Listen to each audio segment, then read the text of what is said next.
Hello hi नमस्कार. मी सारिकास tasty स्वाद at सफरमध्ये सर्वांचे मनापासून स्वागत करत आहे. तर आज आपण पाहणार आहोत आंबट गोड तिखट चवीची आणि कुरकुरीत अशी लागणारी अळूच्या पानांची वडी.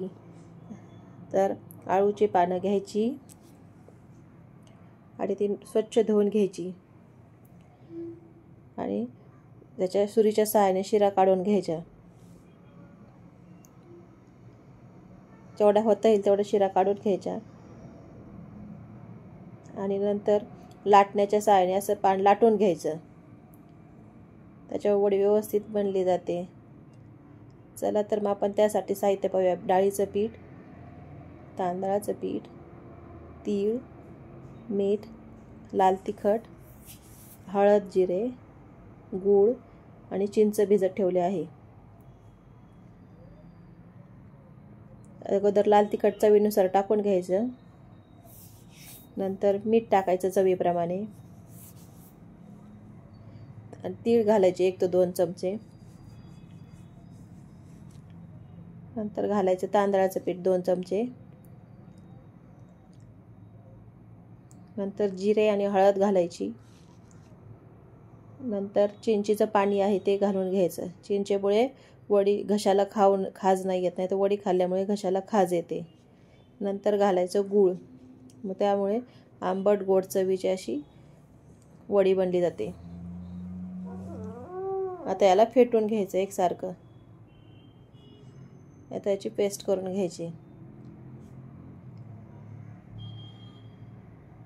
नंतर पानांना व्यवस्थित एकसारखं लावून घ्यायचं. सगळ्या बाजूने व्यवस्थित लावायचं. खूप जाड पण नाही लावायचं, खूप पातळ पण नाही लावायचं. अगोदर वडी बनवताना मोठं पान अगोदर घ्यायचं. त्याच्यामुळे वडीचा आकार व्यवस्थित येतो आणि वडी पण आपली मोठी बनली जाते. असं सगळ्या ठिकाणी लावून घ्यायचं व्यवस्थित पीठ.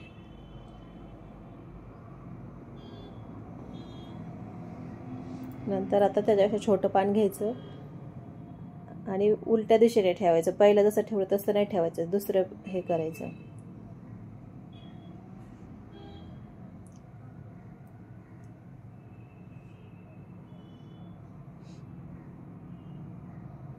त्याला पण एकसारखं असं पीठ लावून घ्यायचं.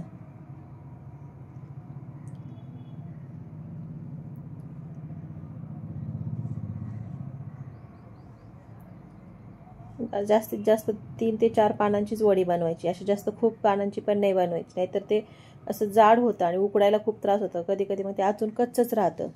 म्हणून मी 3 पानांचीच वडी करणार आहे.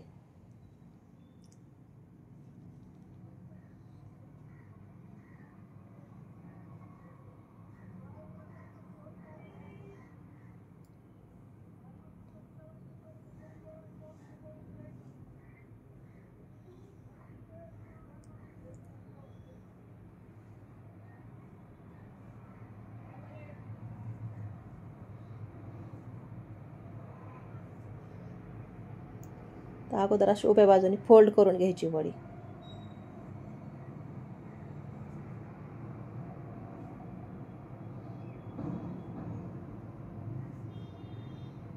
असं वरून पण पानांना असं पीठ लावून घ्यायचं. ती वडी चांगली चिकटली जाते डाळीच्या पिठामुळं. आणि अशी जेवढी होत होईल तेवढी घट्ट बांधायची वडी. एकदम असं जवळून असं प्रेस करत न्यायची. अशी गुंडाळी गेली ना ती वडी सुटत नाही शेवटपर्यंत. नाहीतर काही वड्या कशा होतात, तेलात टाकल्या की लगेच सुटल्या जातात त्याचे लेअर.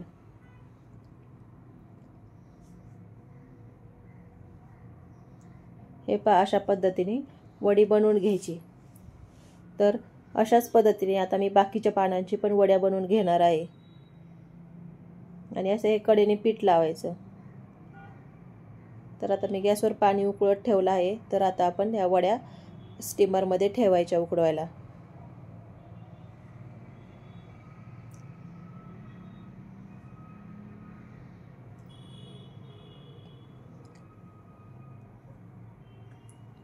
हे जे थोडं एक्स्ट्राचं पीठ आहे ते मी वर लावून घेते.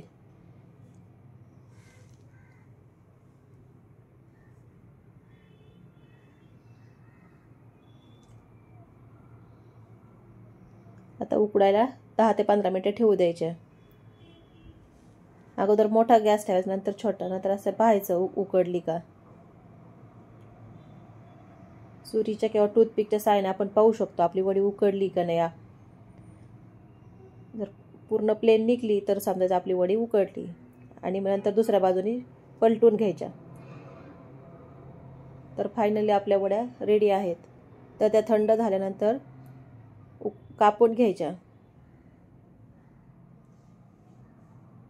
कापून होईपर्यंत मी आता कढईमध्ये तेल गरम करायला ठेवत आहे.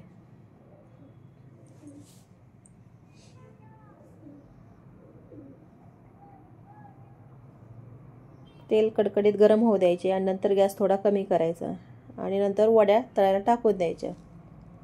वड्या तळायला टाकल्या की थोडा गॅस मिडियमच ठेवायचा, खूप फुल पण नाही ठेवायचं, नाही तर वडी लगेच जळती आणि आतून कच्ची राहते. आणि वडीला असा चांगला ब्राऊन कलर येईपर्यंत तळून द्यायचे. तांदळाचं पीठ वगैरे टाकल्यामुळे वडी खूप कुरकुरीत होती आणि चिंचेमुळे घशाला खाज नाही येत. नाहीतर वडी खाल्ल्यानंतर कधी कधी अशी खाज येते वड.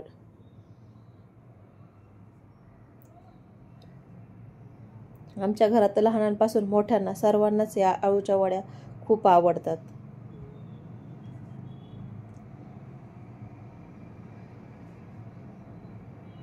आता वड्यांचा कलर चेंज व्हायला लागलाय. आता थोडा ब्राउनिश कलर झाला ना तर छान लागते आणि कुरकुरीत होते एकदम, थोडी मीडियम गॅसवर तळली की.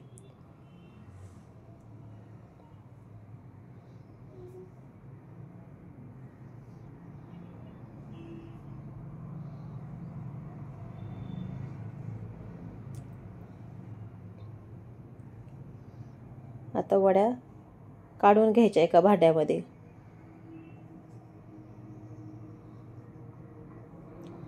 किती छान कलर आला आहे आणि आपली लेअर पण सुटले नाही वड्याच्या, जसेच तसे राहिले शेवटपर्यंत.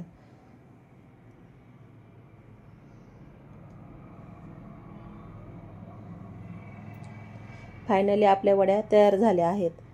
तर नक्की सांगा तुम्हाला माझ्या वड्या कशा वाटल्या. तर माझ्या चॅनलला सबस्क्राईब करा, व्हिडिओला लाईक करा आणि शेअर करा. बाय.